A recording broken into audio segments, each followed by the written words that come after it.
Hi friends, ఇదిగోండి మా నాన్నగారు చేప తీసుకొచ్చారు. ఒక 3 కేజీల చేప అనమాట. పాప మా ఆయనకి మోసం చేశారనమాట. ఇదిగోండి, ఈ గుడ్డే కేజీ పైన ఉంది. ఇంత పెద్ద గుడ్డు తీసి వచ్చింది ఫ్రెండ్స్. అసలు ఎంత మోసం చూసారా.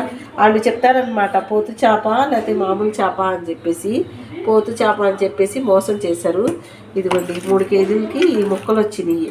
పొట్ట ముక్కలు కూడా చూసారా ఎంత పలసగా. ఈ చేప టేస్ట్ అనేది ఉండదు మనం ఎగురు వండుకుంటే.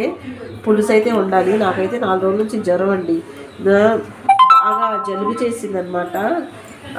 ఇది ముక్కులు కూడా తెలుసుకోవట్లేదు.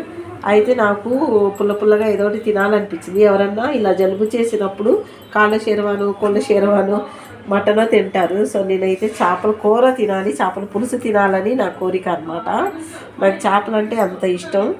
చేపల్లో నేను చాలా ఎక్స్పర్ట్ అనమాట. ఎక్కువగా చేపలే తింటాను కాబట్టి. సో ఈ చేప అయితే నాకు మామూలుగా తింటేనే నోటికి రుచి అనిపించట్లేదు. ఇది తింటే ఇంకా ఏం రుచి. 3 కేజీల చేప అంటే పొట్ట ముక్కలు ఇంత లావుగా ఉంటాయి. చూసారా ఎంత సన్నగా ఉందో. చాలా మోసం చేశారు. చాలా డబ్బులు అయినాయి ఫ్రెండ్స్. ఈరోజు ఎవరి మొహం చూసి వెళ్ళారు మా నాన్న. పాపం చాలా డబ్బులు వచ్చేసుకొచ్చారు. చూసారా. మీరు ఇలా మోసపోకండి. ఈ వానాకాలంలో గుడ్లు ఉంటాయి చేపలకి. కొందరు తినేవాళ్ళు ఉంటారు, కొందరు తినని వాళ్ళు ఉంటారు గుడ్లు.